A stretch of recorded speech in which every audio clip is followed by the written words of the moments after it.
tuan suan kan lan hunga tan soi moi na te kan zawain ding chungin elo sang o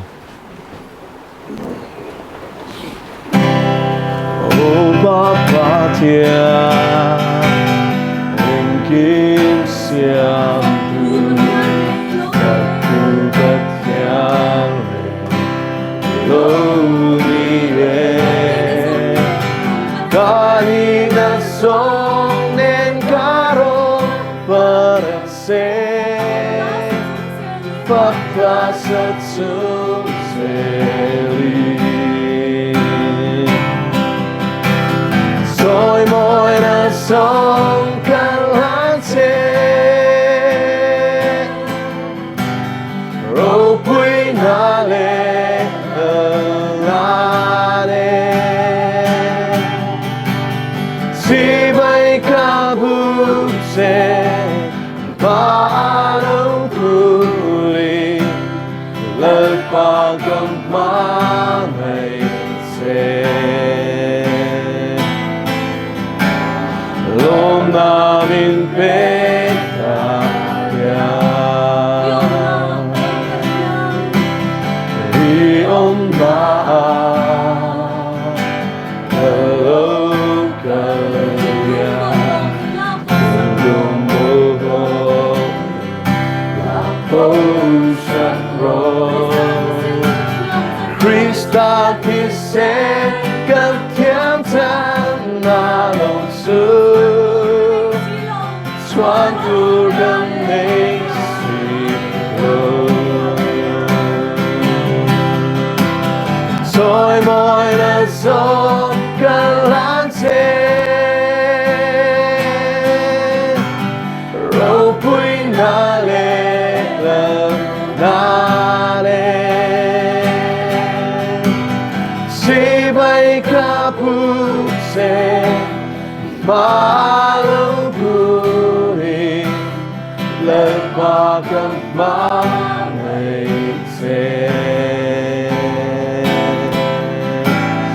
lo ma min pekka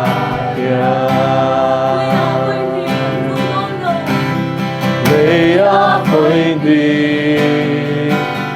em vừa đón lâu năm lại đi mà nghe nhà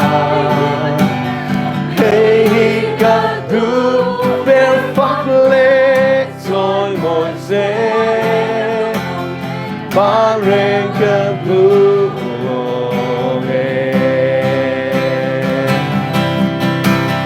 soi môi là sông cao lan rô bụi na lệ lờ na lệ si bay ca bu se ba lâu curi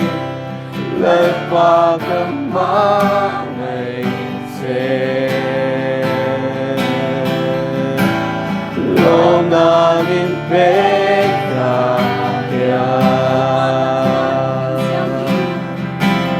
o Bapa Thiên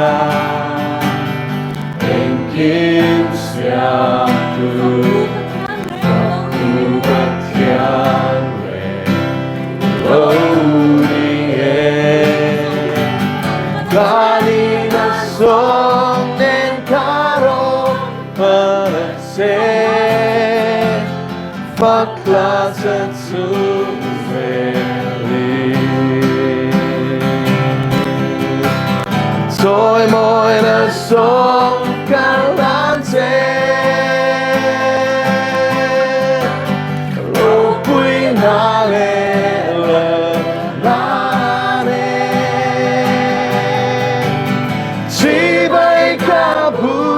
se ma lâu curi lệ pa ma ngày se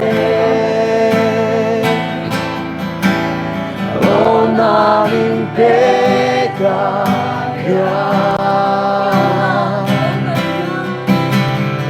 iom na hello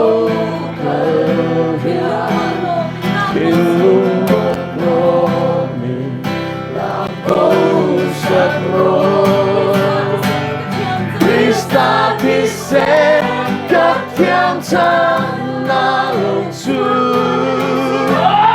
Tuhankan Macy Rồi môi là gió cơn lan trên Rồi bụi đã lệ là đêm Chỉ bay cả bụi trên Ba lâu cuni Lepas kemana Lo naring peka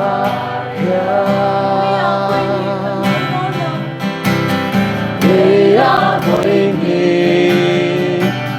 Kembut dong Kendang lainnya Maria Hãy cần cứ phép phát lệ Thôi một thế Ba rên cơ cơ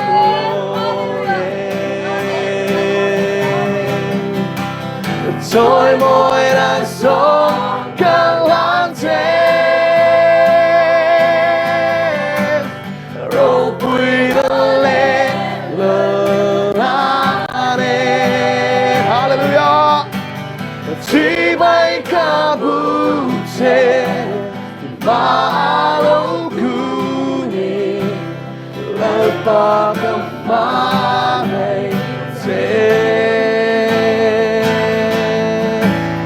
Lo namin pekaya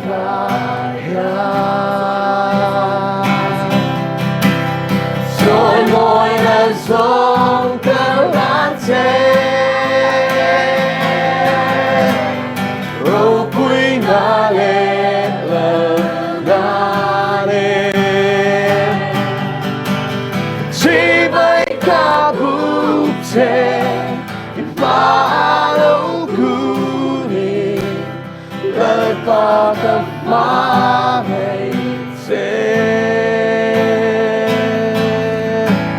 Lo namin pekaya Chỉ bay cả bụi trên Ba lâu cuni Lepas kemana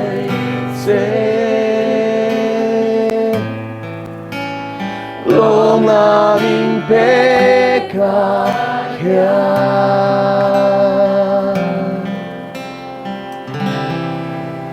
Zavain trong trai ruộng nó lên. Hallelujah, amen, amen, amen, amen, amen, amen, amen, amen. Hushakira na riyal bariyar bariyar shakira na bariyar shakira na bariyar shakira na bariyar shakira na Burama mama kala la riyal bariyar shakira na shandari na mandana. Serkira mandariyar shakira na bariyar bariyar bariyar shakira na Burama mama la la la shakira na shakira na mandariyar shakira na Burama mama kala la riyal shakira Open the soul, what is on the ground, so let's have him carry such a thing. Okay, se nella poi nel paro somo e la realtà che si è la bella nella loro le sue somo le mie stafate allora un sangue che sei con la tua un sangue che mi ha con la tua e tu che te lo dire la canzone curra mamma che ce la Pusha la malala Pusha la malala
天啊。The very God ruling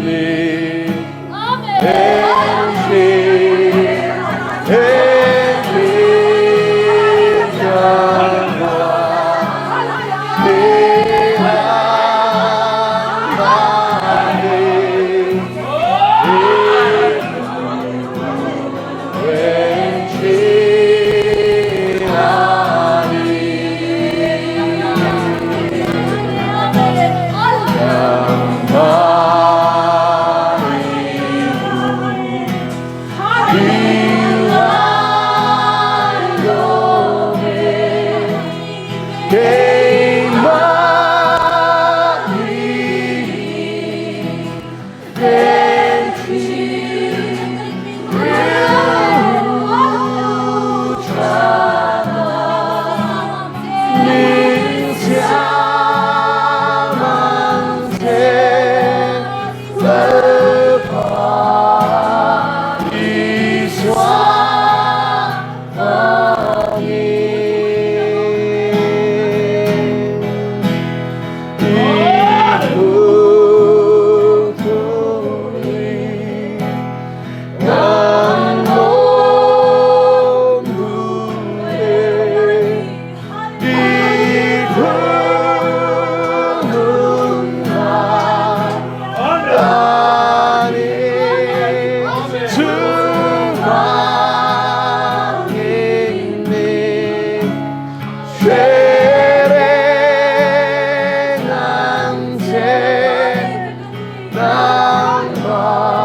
Zanina pathian nung si bai buk tura helai hmuna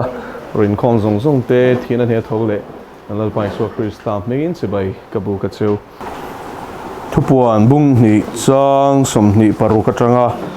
chang som ni pakwa theng hian zanina azir ho kan tum non nia thupuan bung ni chang som ni le paruk atanga chang som ni le pakwa zanina telvoi khatna te tan kan soidu chu thupuan bu kan zir meka bung ni na kan thleng to a chu kan zir chhun zom don ani zanina hian bung ni hi zir zo kan tum don nia thupuan bung ni chang som ni le paruk atanga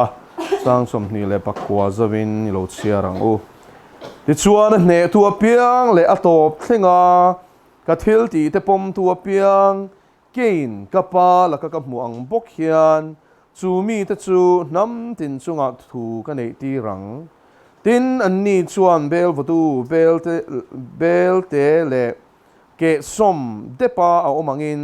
thir tiangin an ro a rel sakang tin var par arsi chuan ma ni ka peang tharavin ko shan ho ne na thu soi hi beng nei chuan shero se ati e ti in alpana thu thiang him kan sia tak te kan zatan wal min som sakro se hela po hian hei ko shan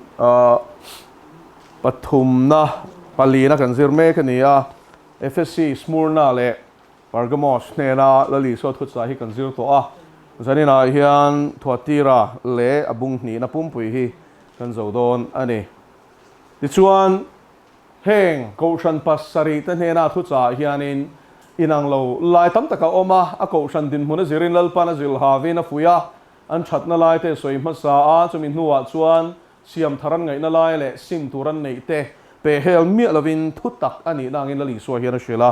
zanina hian kan pathian ni nei kan shia chira wangai em tero pathian hian min mangaya ni ma seleng kan sunga ro la rel don bok pathian in min chan dama ni ma seleng na du lo zong ti tu te chu shem huna pai don bok chu tiam bokin lalpa hi min chan pui tu ni rual rualin adu lo zong kan om tlat chuanin min do tu ani don bok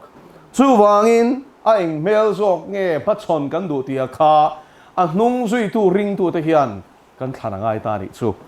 zanina po hian lali so hian ti chuan hne tu piang le a top thenga ka thil ti te pom tu piang kein ka pa la ka muang bok hian chu mi te chu nam tin chunga thu ka nei ti rang ti ni nam tin chunga thu nei na pe khun tu ri eng tik nge kan ti chuan i kum sang ro rel huna khan ani a chu thu puan bung som ni sang li a in zia ka tin sam som thum pasari na te voi ngam za ta in zia ka ma thai bunga khan lali suan thun huai rol te chuan enga thole atia enge pat thun huai rol te chuan enga thole lei hi an la ro chung don sia ati ni chu wangin thun huai rol te ti chu tun huna pathian ne in tulut te athu oi boy in pehlom te chuan enga thole chung chuan lei hian ro chung don ati ni khalai lei ati kha tuna kan sen na khovel hi ania agric tonga chuan erets agric tonga chuan in khovel earth ati na nia erets chu hebrai thong ani kan hebrai thong man lok chu ole engpon ni selangin he khovel nge hi atlan sa te hian kan la ro chung dona chu hmuna chuan i suan en ro kan la rel don ani ti hi bible hian sian takin min zir tira chu thupon bung somni chang li ka tar lana khanin lal thut pha thu te kha muwa te chuan chung te chuan lali suan en chon kum sang khat chungin ro an rel ati ani ti chuan hne tu piang ti lai hi apoi mo ta khop mai ni chu zanina hin kan shia tu chu kan zawa in klemin kan oma be na kan to ka kong sang rin se ta na hianin min hne chule tumin sakei bak nei ai thei tur zonga phi ruai ati hi ani tak mewa chu peter thon khat bunga chang ria ta kan muwa chu tiang chuanin min a tumin min se satliam bai poni lovin min a zo tum hian thei to phi a chhuatin ruk ru ani na kan muwa chu zo na bung som chang soma ani na lali suana soi kha ruk ru chu ru tur le ti hlum tu le ti chetu lo chona ron kal lo tia chu vai nge min ruk sakan ti chuan pathian ne na kan pathian ne na chan vo ro pui ta krista i swamin pek to hi min ruk sakatum chi na ni chu wangin chu hum hal turin hela po hianin thuatira ko san po hilali so hian fui ni i nei te kha vong tak ro ati ni kha chu wangin kan nei chun von renga hi apoi mo hle mai an ne tu piang mel ma pa setan an he tu mani ti sam ne tu khovel ne tu kan ni hi poi mo te don em te ro khovel hian ma da na ngom turin min khem ma se kan ne zelangai chu tiam bokin kan ti sa hian pathian do dal zongin thuron na sa tak min pechin chu kan hne zelangai bok khovel dan kan hne ngai bok ani ti chuan hne tu piang le top thlenga ka thil ti te pom tu a piang ati ni an hne tu piang le top thlenga ka thil ti te pom tu piang ati a I tunge hne tu chu aron sui fel ngal bok ani chu a top thlenga ka thil ti te pom tu ti a ti ra la li su krista vuana la li su chan em sia a hon hun lama a phat zut su ta ni chuan a top thlenga vuan lo ti na ni chu til ko pol testimony hero pui khop maya timothy thon ni na bung li na kan sial chuanin I inclan sia na tha chu ka hlen to rin na chu ka vuan tak ati ni eng rin na nge soi lali su krista rin na a vuan tlat ani kha kong atang khanin a peng bo lova a pel he lova mo khoya mo a pem bo san lova lali suwa Krista arin na le avon tlat na kha avona top khing na vona ni lal pa chu fakinom ro se zani na hian chu tiang ke ni pona kan von chuanin fel na lal lukhum hi kan la chang ve the ni ti hi kan she thar le don nia chu vai na top khing ka thil ti ta pom tu piang atia lali suwa thu he Bible hi a top khing kan pom ngai ni mi tam tak he mi kong atang hian an peng to ni chu soi turan tam lu tok milar tak tak te pon ni atira pathian thu vuan het em anuwa chuan Bible hi rin tlak lo ti tamai mai hi an tam khop mai chu tiang chu kan ni ve lo na turin ho kan rin pathian a thu min pe ka hi a top thlengin ke ni poni vuan ang u min Bible rin om lo zia te a rin tlak lo zia hi soi ma sela ama zung kai chuanin a dik zia le a rin tlak zia hi kan mu chiang tel thu ani hi tro chu ni zani na hin chu ka soi du tlat he tu na hian kan I pathian thu zirna mun te po hi ka soi fo china mel ma pa sa tan hian min lu chelin min rewrite sak me ka ni chu enge rewrite chu entina tu na cd a khan thil ziak ta thil I record ta ni tro rewrite om zia chu khami chunga khanin thil dang de a in thun sa en record sa kha thai bo fekin thil dang de kha record nan ta la chu ani ta ni chu rewrite ang kha thai bo feka thil dang de chuan khami cd a khanin kha thil I thuna kha eni tuma ma se thei to lo reng thil dang de kha ron suak to ni chu tiang chia chuanin kan nun tunai hian kan zirna mun kan pathian thu zirna mun te hi pathian rongbol tura training na mun ni om tak hi a thil maksak deu mai kan zir to mai ni mo pathian rin ain rin hlel na ti piang thei theory kha kan zir to mai ni chu pathian thu dik zia zir ain adik lo thei dan kan zir nem to zo kan ni chu an se thiam em chu mol te in kan soyenge adik zia arinom zia arin tlak zia pathian thu nungani zia nem nge na ai chuan arin hlel om zong lirin kan zir me ni chu tiang zong thuak vorvir thin te thu zia ka chu zirangai tlat ziri du zong kha zir te langai tlat chu vain pathian thu zir na tak hi chu om ve a ma seleng chung chu atam lova om ve peu ni tuna ro pi ka ti le mak nge thazong in revival thleng meng de sia a USA a khwanin pap nge Christian school kho tlatlum to lo em a min admission hi an tivak ngai lo ni chu ena chen te chu khar te lo nga ya ma se tun nai lo ka an public school an sarkar school te to me ngo public school a khan thil top deu mai library a za mo ngel ngan no pangte chiar phakin an dani chu din chu mai pon lovin no pangkha I mipa mei chia ngai che drag queen an ti ten thilan zir tira chu wangin chung chu nu le pain du lovin ngai thei lovin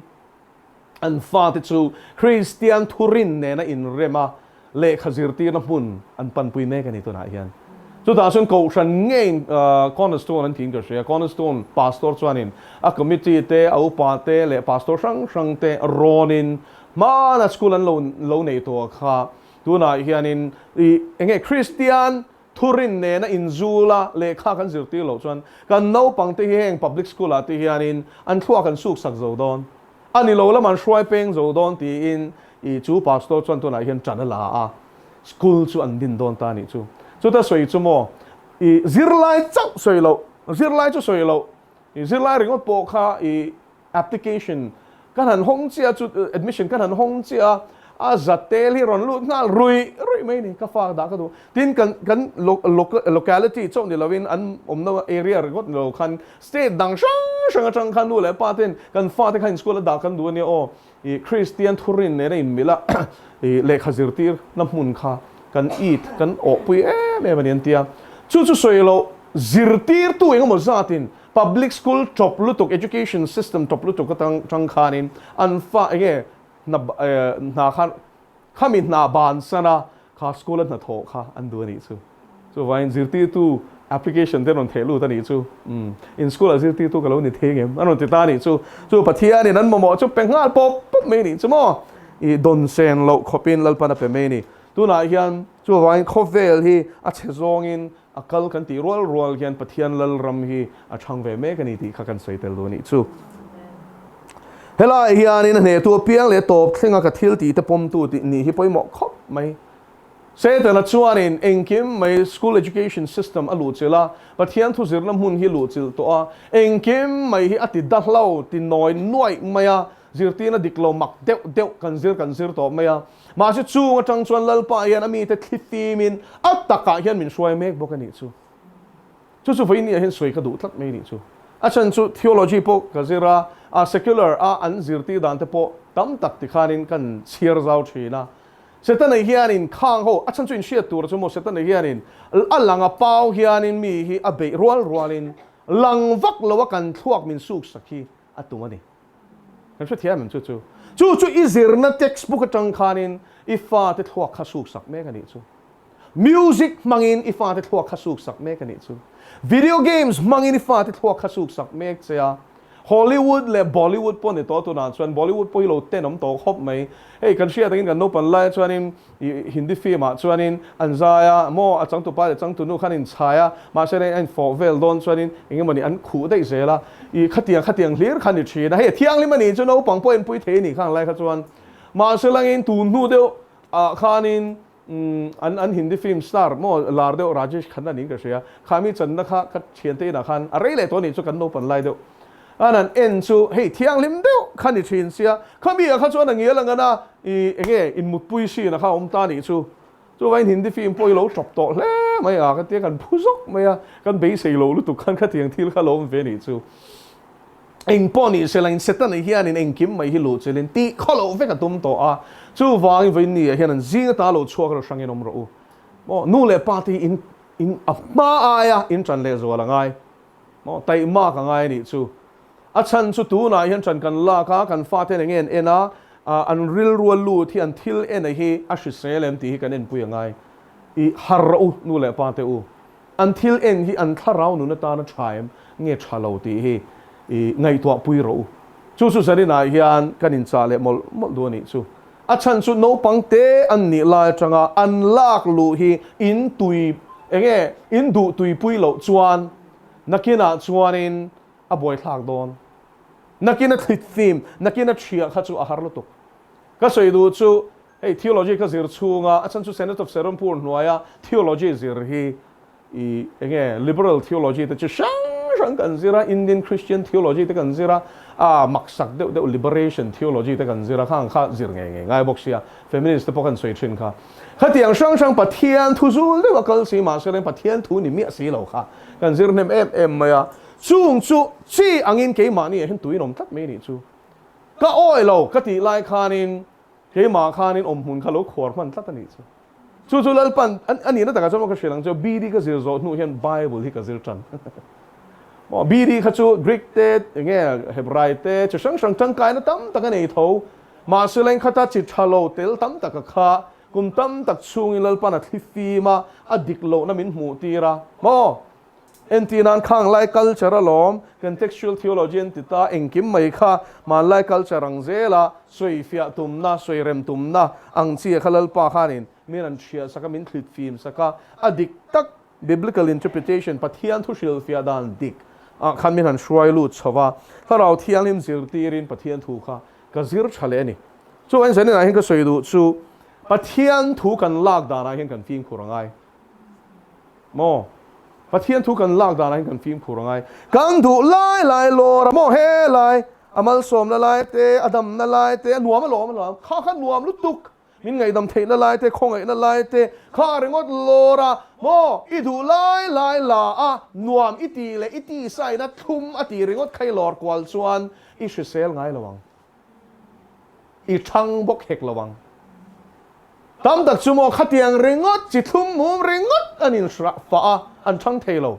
chung si no pam pakhat chuan in voi khat chu kan hera ka zo tun lai chuan ka tinge ka ing lo stagnant mo tharawa hian ka thang lo re ti ka tinge ka ti do na ti chung hun lai chuan ke pon ka she thiam lo ani ma se tun nualal pan min sia ti ta ka chu thang lian tur chuan thu tak kan ma mo kan nuam ti zong le kan beng ti za zong ringot Bible atanga thur chua in fa hian puitlin na min hlen lo ni chu tharau lam puitling tur chuan chotak ei thei ngai du te tui ringot ring himo a puitling thei lo Hebrai le khathon po kha chiar ula tir ko po la khan Hebrai Christian te azil haw na chenge a hun ngai toin zirti tu ni to om hialin nia ni ma selen tun thengin nu te tu e chomin langa nge sia atia zil haw ni kha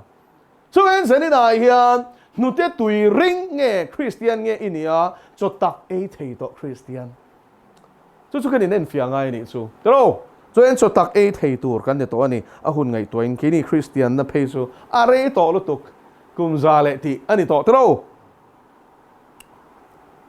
ti chuan eng tia ti zel kein ka pa la ka muang bok hian chu mi te chu nam tin chunga thu ka nei ti rang ti tro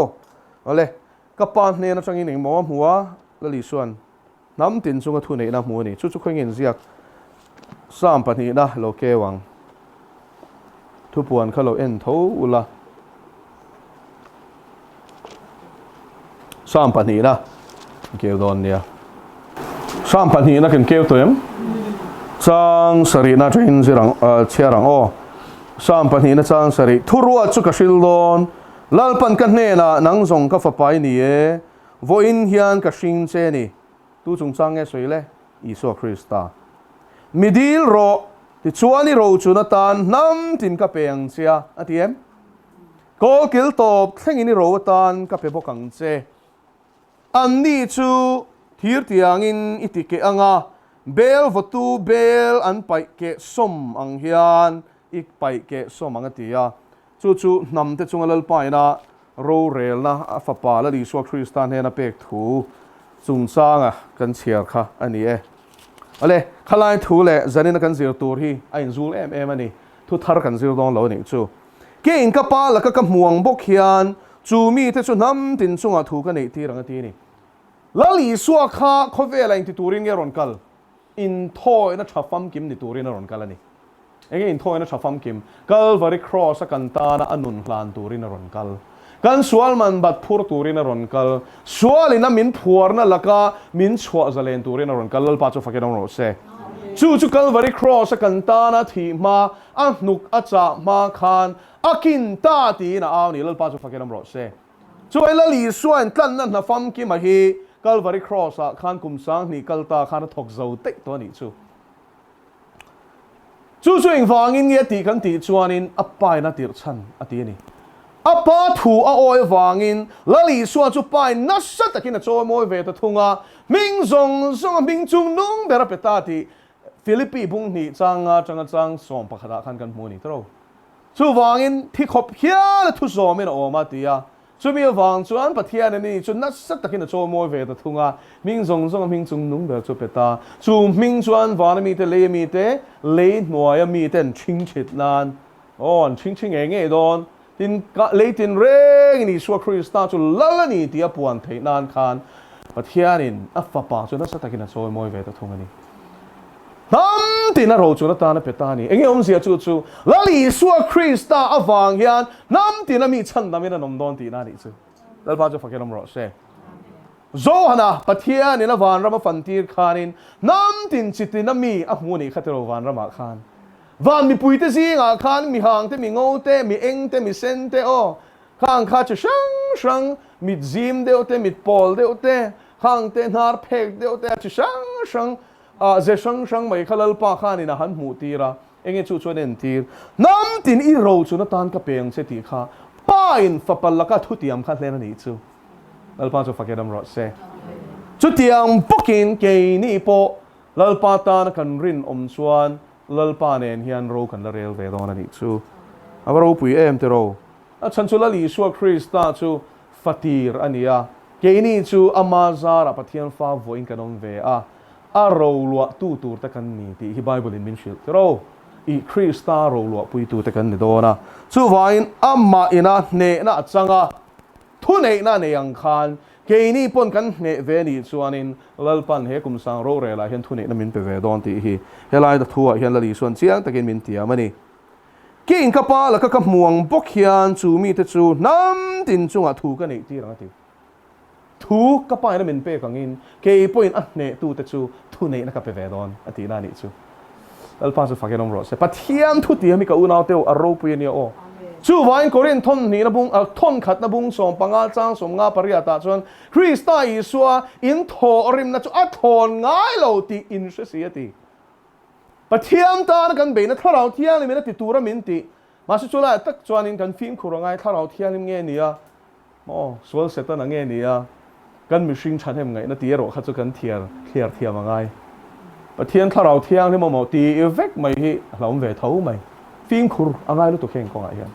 chuan tharau thiang ni na ti tura min ti kan fia to kan chian to china chuan huai sen ta kalal pa na min tir na hen kan kal tur ani chu ta chuan lal pa ro pui bok china tin pathian in kan mamo tin reng min pe bok china ni chu ami tir na ni lo kan chan hem ngai na kan fe chuan na hi chuan mo kong hi ping zel ani chu kala shereng pa pakhat hi I acha te kha chua ka ni chu ngati lal pa hian ka kong hi min dal sak zel le chu ta chuan chu ti chuan kal ka tuma hey ram pakhata han missionary in kala tamani chu ma se le na ko thelo re lal pa tir ani chuan in kong ai hongang lal pa chu fakelom ro se mo pathian tir kan ni chuan mo nakina kan la zir don tu ma khar thelo kong ka hon sakang che ti ram thim ber po ni se lal pa na tir che ni chuan mak takin kong hian hong me lal pa hian ti thelo nei le nen lal pa chu fakelom ro se so ai le vana thu nei na zong zong nei tu ania setana khar khip thei mai mai ni lo lal pa in hong ro se ti chuan in hong anga kan kal tlang pap mai ang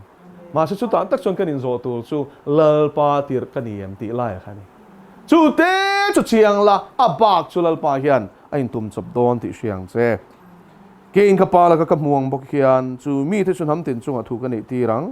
tin an ni chuan bel votu bel te ke som te pa au mangin thir tiang in an ro a rel sakang tin an ni chuan bel votu bel te ke som de pa au mangin thir tiang in an ro a rel sakang hei chu lali suak Krista ro rel na ni zani nai ka soidu chu lali suak Krista he khofel kum sang khat chung ro rel tura aron kal hian a ro rel na hi a nem don lo thir tiang ro rel na ni don ti hi Bible hian hun sang amin sila chung jing a chen khat chau chu tar lang tai la hey tu na thupuan hlir atang lirin kan la chuak nga bung ni tero chang som ni le pasari ni sari te me ang khalai te khani ka soi chuanin bung som pania khanin mu bok nga hir tiang ro rel la chuan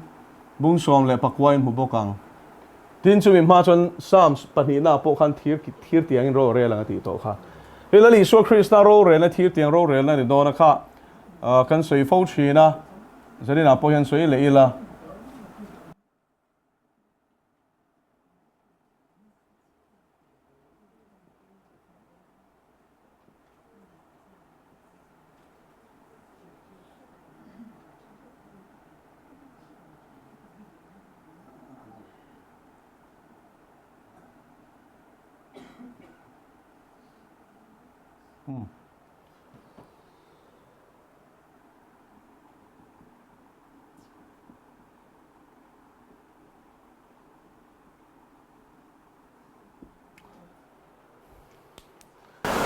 chung hian la li suan eng thunge au pui tur min ti kha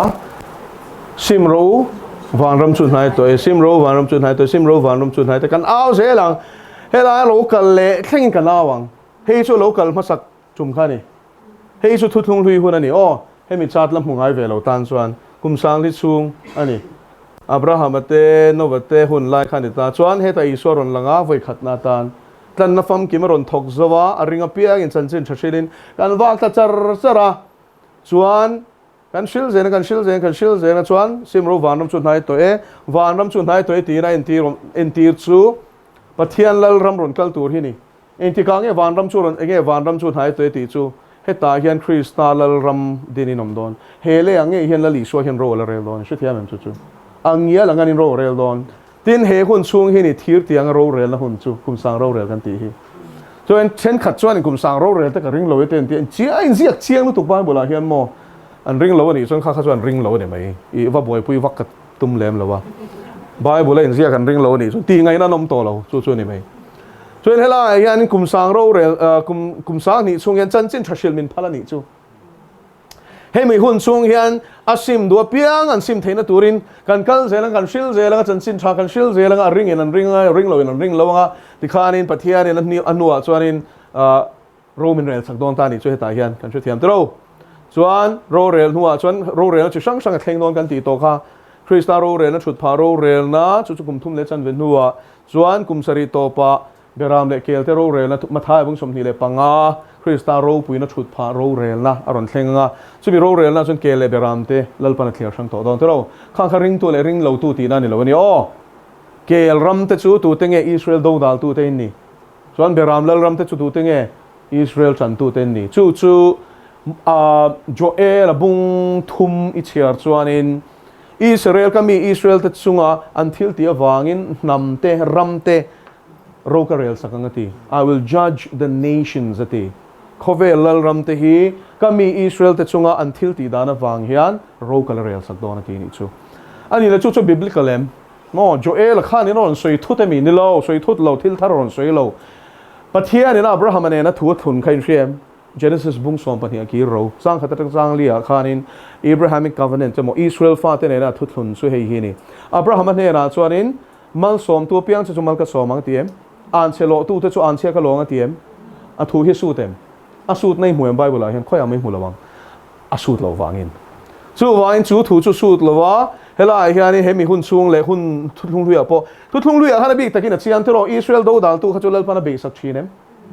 tu po ni se tero super power ai gupta ni ema tero babylon point wrong takin juda ho lalram khanon beya pathian babylon khang ai toale tho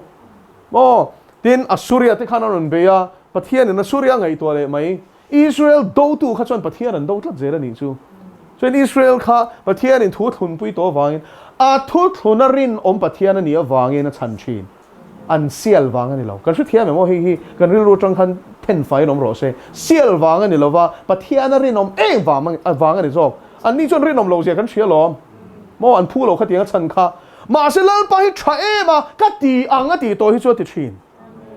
mo an lak tak lo se chu kan mu ni an hel reng an ui re reng pathian dang ten biak sang reng ma se to pa chon a shem ta reng boka avadarta amaro chu chatuana ta ne lowa kan shia tangin Israel fa te pathian hianin I he ta hianin mo hun nga chuanin a kai hardon kai har turin thu shi tu pani ti don a sa chu mi ma jong chu zentel te ne chan chen thasil theina hun ani hi chu kum sang ni loi min pe ni chu min pe re khop mai ma se kan la thok zo thei lo hi za thak tero missions hi kan boy pui ber tat to lo ko shan hian tero zoram christian nge te po zoram ko shan nge po in enangu po bi ka soi don lo zani na hian mo pathian lal ram chan chin chala she ngai mi alo te kan ve tho kan ve mi alo chu ka ti phal mi alo kan ve ni kan ti na sa chu kan ti ma senin chu ai chuan thu lan chuan manin beng mukhi kan ve to in ka ria mani ram zo te building mo ko biak in ka ti na ni chu building lian pui kan in saksiak to tro khan crores kan se ni tro chung chu mission field a hian mission field thar din nante chanchin la shil ngai chanchin thashil ngai mi alo na missionary thon nan ten phang tai la awang dar chak do ren tero chuan kan finances mo kan tholom kan man dan te poi fu to lo ni chu zorong chu siam thar chu kan ngai ni tero so elala hianin kan kal zen cha chuanin crystal thir tiang ro re na ron thleng do ni he mi hun chunga pathian ro re na mo la li suwa hianin angial ngani ring shanin khovela hian jerusalem khopuya chang khwan ro rel don achan chu ka khopuya ti hi pakhat chawani london khopui khi newa ni lawa new york khopui po ni lawa mo la li suwa pathian na ka khopuya ti chu jerusalem ani mo rem na khopui ti na ni chu khopuya chang chuan rem na lalin kum sang khat chung ro re la chu isai bung kwa khanin sia mo ako kia chuanin mo ro rel na chuang ati ni kha chuan aram chu zau se lang a top don lo kin ni nei don lo ni chu chuan me kum sang khat chung e lal I heta kan rinom chuan mo ne tu te si kan tel chuan he da ma sa mi po ni se nu mi po ni se tu thung lui po ni se pathian in ro pin tak sa min pe nga I suan en kan on chukanga olive tlang ka arapanga phel phokanga Rome ain siamang chu tatang chuan Jerusalem lampan kan kalanga la li suan in kum sang khat chu in Jerusalem atangin khovela hian ro kan rel don ni chu she thiam tem te khan helaya thu tiam hi ro re rom zia chu hemi cha ta hi nia kan soi le thina nga ya i shia voi khat na te kan mem hemi cha ta hi la hungai lo rim ban phar lok te e khain va chan hem ve an soi lo ang ti hlom zo kan ni kha ti chuan ne tu piang le top thlenga ka thil ti te pom tu piang ke in ka pa la ka muang bok hian chu mi te chu nam tin chunga thu ka nei ti rang tin an ni chuan bel watu ke bel te ke som te pau mangin thir tiang in an ro rel sakang ti a tin var par al si chuan mani ka peng ti tu nge var par al si chu la li suwa na kina thu pon kan zil zelanga var par ani thu kan la mu don ni chu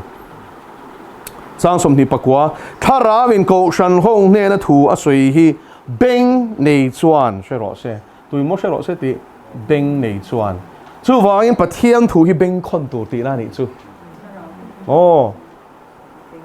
thara win ko shan hong ne na thu a soi hi ati chu pathian thu reng hi tharau thok khoma zia ka ni join thara win a shan pa in aron soi do na ni lo wa he thu zia ka hi thara win a thu soi chu ni chu Bible in zia khi thara ve na thu soi chu ni kan thia mem chu ati ra ma po thu pon bung khat kan zir lai khan nge kan soi kha he le khabu hi Bible la budang song ne na adang lam na nge kha kan la shem azir to te min an sang teu la zir lo kha chu kan thiam ma se ati ra changa ron zir pap khan in han soi don teu nge he le khabu a thu tiam dang dai teu kha le khabu danga atiam ve mi lo a chiara zo poma piang a chiara ngai tha poma piang chu anenga thole ti chu wangin he le khabu he thupon bu big chung sang a hian a chiara ngai tha he le khabu thu ji ak poma piang te chu anenga thole an van ni lo em ti ni chu wangin ni lo thla ka ni to ro beng nei chon shero se la li suan a hen ko tran sang te azil na te a fui na te a fak na te a hianin tun lai ring tu te hian zir tur kan van nga em ne tu ni hi van poi mo em te ro ni tin thlem nei tok chin em chu ne zel turin lalpan fui che ni chu in ne ni chon lo man om ti na ni chu lalpa chu fakelom ro se kan pathian hi lo man pe mangani ti hriat tu hebrai bung som pakhat chang ruk ti ro le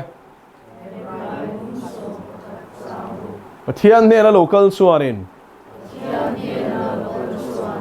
a omani ti le zong tu te ne la lo man pek mangani ti a ring tu rani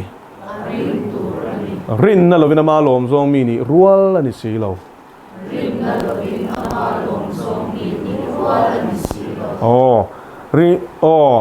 chu vain atop lama ka soi tir cheu kha heta tir lama zok tur ania ma se top lama ka soi tir na chan cheu oma rin na lovin pathian hi ati lom theilo ti hi tu so mi la pathian la bela ni chuanin lom man pek ma a omani ti kha ring phot tur ani tro pathian om ring si lo ring 20 hi anui zo thak zo ka ni tro thuin kalani so pathian a ka ring ani chuan a omani ti ka ring ani chuan ati to zong te arinom zia te thil ti thei zia zong hi rintel tur ti na ni chu min chandam thei ti kha rintel tur ti na ni chu suala ngai dam thei ti kha rintel tur ti na ni chu ani tro chulai chu ol sam mel deuh si hian mo sual thu pa kan choi to nu hian min ngai dam angem le kan lati fo hi rin hlel na ni ti hi kan thiam em ti khan a omani ti le zong tu ten hena lo man pek mangani ti rin tur ani rin na lovina ma lon zong mi ni rual ani lo chu wangin la li suwa chu kata na thi ka sual zong cross a kana phura mana peto ti ring in ti si in chung zong chu phur tu ne na ngai dam dil to nu po min ngai dam thuang em le la ti fo hi rin hel na ni ka soi non le do helai hi ngai thangun ro pathian in a fapa a chuan kan sual zong abel to a kumsani kalta khan cross a chung chu phur 5 feka aman apek to thu chuan nu ka cha ma nge na kin ta it is finished atia ti chuan nu ka cha ta tharawa tha a phumi no ma soi lo kang nge ni thum ni a thina le thlan le setan le a khovel ne ina thau le a a tho le nge ni ti thu sha tu te kha ama a shinga sha na mu tu te kha ring tu tir ko som pani ba ka ring tu zangai nan mu ni eyewitness mit nge a Krista tho le mu tu kha an chan nem lu tuk ko ngen zia korin thon khat bung som panga chia ro ain zia ta khan chuan korin thon khatir ko pola na ziak lai hian i suwa tho le Krista mu tu te kha an la damati ni su chen khat su chen chu thi to ma se chen khat chu kan ne na an la oma tho le Krista mu tu te nge kha an bula no mani chu wang ni ring hle la ni chuan zot ro a mu nge kha ala damalom tin tir ko pola chuan in por in konfi in khale kha thon kha zia ka ni ko na teu khang kha kan ta na zia ka ni thon thu pho chop ring ni lo ti hi zanina siang se tu de mon thiam ta kha Christian thurin hi an lo zam kwal chap kwal vel ani lova a mu tu te na an thup an thil mu le an shiat chian an ziak tharau thiang ni mena zia ti rang zela ziak thu nung le thil ti the ni alpa chu fakedom ro se hi kan soi fo ngai da chan a chan chu setan hi la thuring hlel tur hian in na sa takin min be to tu na hian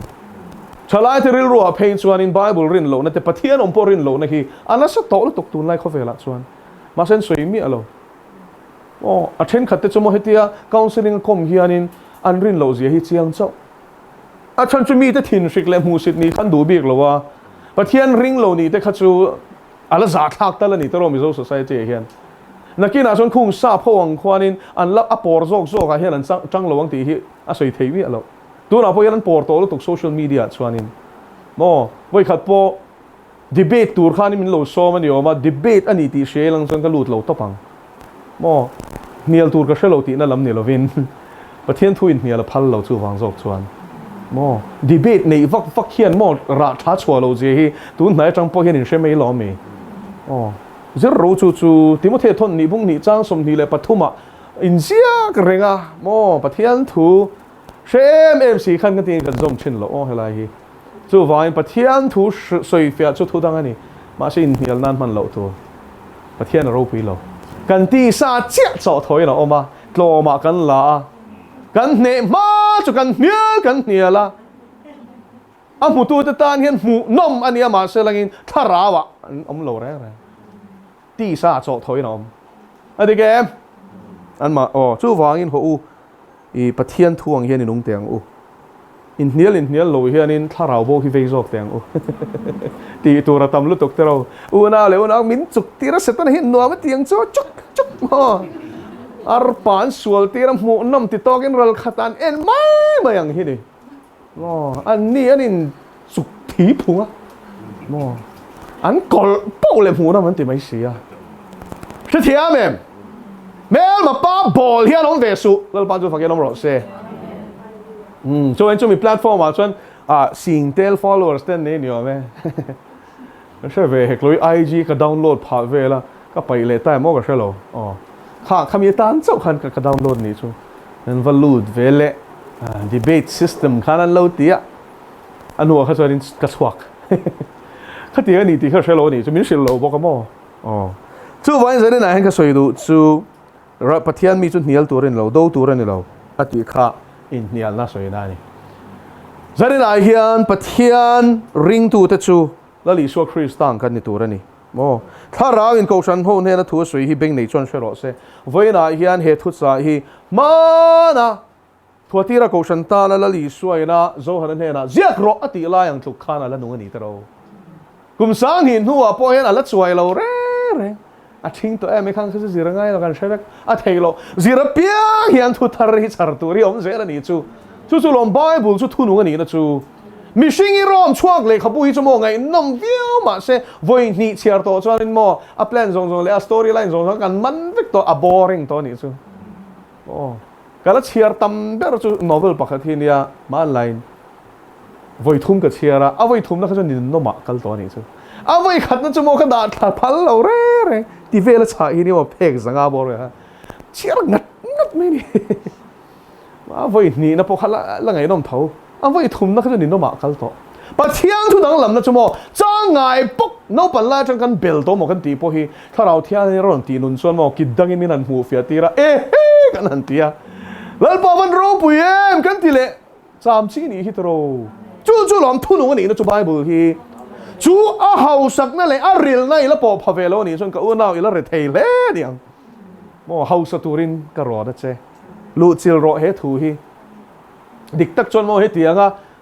thu soi vak ai chuanin thuta iso ke bola thuta tharau thiang lim zirtir om hi ke chuan kana thlang jok reng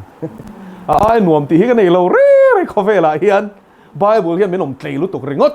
ni le in zirila mo wa han nuam em a thu min han zirtir min afia em ani mo min zirtir hey comment hin on pass thina ka chung cha ni vai soi hi nuam lo ma ro chu pathian ro puinan an soi hi pathian ani zia ka soi tum na wang zo kin kan soi teang YouTube comments ai hin ka en ve thina chang chon zo na ten ron zo ta khang kha chan te ngai thina tin min ron fak chuan lal pan hen ro puina hlan zela ngai wangin khatiang khau mem ti kha ka en thena ni chu a chan chu min fak tur ani lo pathian so hi fak tla ka ni lal pa chu fakiram ro se pe lal pa ro pui ro se ka ti hianin amoi na ya kha ziak lowa pathian hen ro puina ka hlan tak tak ti kha ka soi du bok ani chu ta chuanin afia hle me anti hi ka mu fo ni chu a chan ka hrilang che u min zir ti tu hian min shil fia ani lal pa chu fakiram ro se mi zir ti hi mo fia lu tu khi zir ti tu that chuan zir lai po that hi adi ke a zir ti tu that le that lo shiat fia na chu zir lai a kha ni hallelujah wo zir ti tu mathematics en tina thiam lu tu kina a zir ti rate a zir ti chua te kha chu an thiam em vek tho ni chu tro chu vain zir ti tu choi moi na niam chu ni e chu wangin he ta pathian khoi na wang chu ni ka thu sei kha fian lo ti ni chuan min zir ti tu tharau thiang hi an choi moi ka ti ni chu ani hi thiam em tin ni mo chu lom la li so ke bula hian thu ve ro ka ti chu ke hi min du sak bik lo ania a fa te fek en ni thisen atlan fek en ni tharau thiang min chang feka ma si mo tam tak hi chu mar thi chan hin chang thi na mo lalpan thu to ro ti poi locks kan tia mo locks kan ti reng mo ya mo e rong bol ngai locks mun pia ngai locks kan tia office ka la ngai locks an tia computer ke la ngai locks an tia hun hin khoral lal pa tan hian atop tilo em khachwanin tharung ve sia mut chuak demin wal pangin chiar pon selo but thu chongi mo but chungin ti khan an tia run dala an tiang de tak takin ngai that na an chiaran khopa tak long ka mu to long ve khachun nu la pakhat quite time mang hi amu tur kha bedroom a khan kan thulo thelo khami zan khan nge chan po shelo wa resign thol chung khan bible khala ena moi reng khan relo te kha keu ve thupa relo te kha chung ta mo ini zir manang ka tia mo lali suwa ke bula chua zirti ni tur chuan mo azirti thei tur chuan hun kan pe kha ngai ingai poi mo chuan ngai poi mong che amen a thu hi ngai hu tak ni chuan huni peang ro phum ruk song tur hian mo ni khat vel dap kol de ha ka mai jaw lau tia mo pam tu san hoi eng man hu lau ro phum ruk mu tur chuan mo an sa pu la thongai sin mapping ti ngai khoi ange thin history books te zirangai sin kalasian ring chu National Geographic ai hianin ro phum ruk medieval hun lai colonization hun lai moi colonial hun lai khan to ta chuanin Atlantic Ocean Atlantic tuipuya khanin long pakhat rang ka chak coin tam takte tin lung thu chin re nga thuam ngun nam handle te khang chi te hey thil ro thu tak kha phur chu ni chu tun lai poisa khan dollar ang zong US dollar ang zong khanin a ro phur hlut na kha ni pakhat hian a chut ta ni chu midang kha chan chut pe vak lo ma se history book sa khan chu tiang long chu oma chu tiang ro hlu tuk chu a phur nge ya tin Atlantic tui pui lai taka apil nge ni ti kha a fin fian a zong zong a hria ni chu a nei vek ta chon chu pa chuan a chui ta chu ro hlu tuk chu hai chuak turin long a crew nen enge mi sang mi thiam na sang radar technology mang thiam te computer science thiam te mi sang tin history lampanga mi thiam te ronin le khabu te a omna lai tu romang kha uluk takin a chuya a zonga hun le tha le sumpo seng nang yang mai a zon nan ringot khan US dollar noi som a seng ani chu makta doi khat ti na ni chu ta chuan a seng ma se hey khovel da ngai to chuan ava a mấy ava pe mấy kan ti leng chu trom yo chan van pe mấy kan ti an pe lo thil hi mo chuan a pe mấy hian tia ma se langin a pe na chana oma aro zona kha a thasen zong song man hu ani a hlutok tia sia da wangin a sengam a mutange bo kani chumo chu wan a dividend me tenga profit kha chu a le za khani tol ngal tol me ni chu rang kha coin a mu za rengot te po kha tiang khanin chu ta chuan thu fing te pung ni kan sia chuanin ka fa pa shiat na ta na bengi pe ka shiat thiam na yo chuan mo lalpa ro phum ru ka ngi zona tang kha ruang ngi zon chuan eng ti ti pathian shiat nei lo charanga lalpa chi nei lo char don ne ti lalpa chu fakiram ro se chu en sen na hian pathian hi shiat chi ani du ni chuan a thua hian ma hi song ro po na zon du hin khoya mai mu don lo tang ta chuan chong chai chin i chong chai nei mo ka soi nep don mi lo nia chong chai nge nge tu ma sereng pathian shiat chi ani du chuan a thua zong ro trong trái áo mà là thui chỉ là bị xí lộ cho mọi sự chiang đón xoang lộ cái thiam em để theo tụi nó một trong trái nó thang cái kia là ngay lộ và thiam này đi thì nên bedroom mà khai nên pool thế chú muốn nào cho nó thu à khai lộ chỉ là đã cho thằng đầu thiam này mình nói anh sẽ chút trong cho mò ít trong trái này chút đặt point internet toang cái thiam em cái biển thằng liêm cho cái bốc cái pool rồi sẽ lòng cái trong trái cái debate sao mà anh nuam lút tục nuam lu tuk ma se langin mo pathian khoi na zara tuna pheichon ka ngei hi thalo to zo ka chong trai toi ta lu tuk hi chu da chon tharau thian minum shil fia dan chuan he in soi moi na kam hang don lowa a toi ani he ta ron kal thin tam tak pon mo an lu ngoi lo da chu kha zong kha mo te fo ri chu be chon don chu zo ring hot zel ti mel hiam pu thira ni chu ka lu ngo wa oi lo we te hin tin phun non hung nung zel ni chu i mà xem mo lalpa này là in biak bộ căng rèn chuan chăm tu angai lo chăm tu hi alom lem lo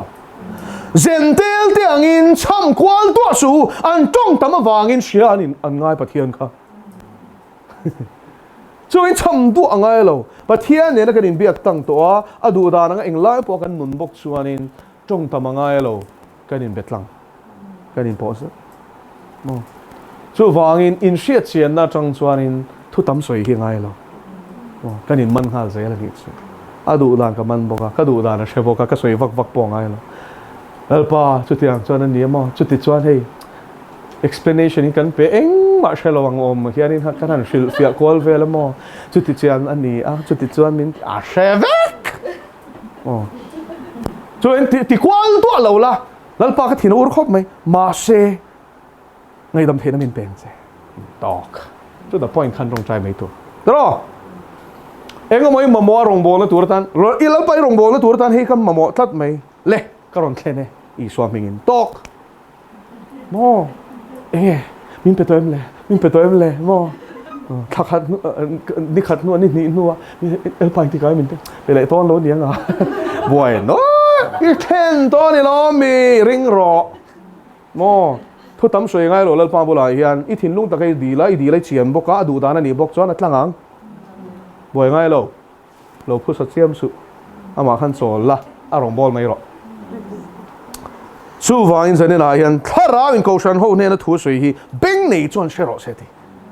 pathian ina min zir ti ra tu mai hi mo man ilang chuanin kan ko kwal to lo nga ama ne tlang de min kan in bia nga kan leng du na nga ama pa du da min shilanga kan ti nga adi ka ni mai tro enge du ber pathian hian sa khona du lo thuoi du ti ro min ti kan ti khan a lo ni mai ti su min ti kan ti lo khan a lo le ni mai a thuoi khan ni du ber chu len ji nga lal pa kai tho che ni don tho mai ro mo pa ka mu le re lo te mo min she thiam mai la te de ring kha a chi lo te ro a kai tho che ni chon she thiam ka phu chu tho mai ro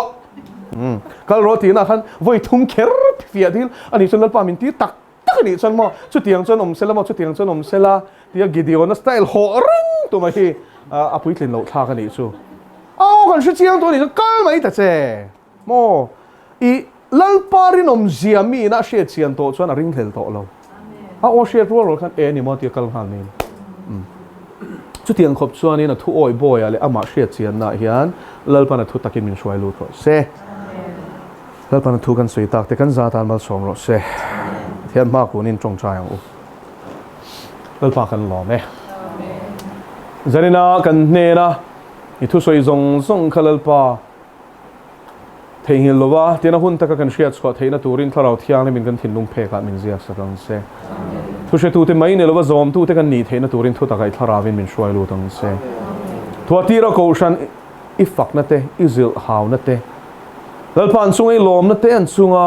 ilungoi lo na te achang khan mani nun cheu in bi le thei turin min puila antana siak chu kan tan pon ani ti min shia tharti leng se tin lalpa ne tu te ta na I thutiam lom man ro pui zia hi min don thartir bokang se he hun chung lalpa ta na kan rin om chuan hun lo la om tura hian lalpa nangin thu nei na I mi te hi min pe ve don ani lalpa iwan tha em chung thu nei nak min pek don awang zui chu kan nim mi alo ma se thutiam hi kan ring e itiang iti chu iti do na chú ai lalpa kan tlan thon lo ni ti min shia ti rang se do da la le pe na shang ka la tu na po kan tlan me ga ni hi do te sual tin reng hek na ka ra I rong kan bol me ga ni hi lalpa ma se kan lo me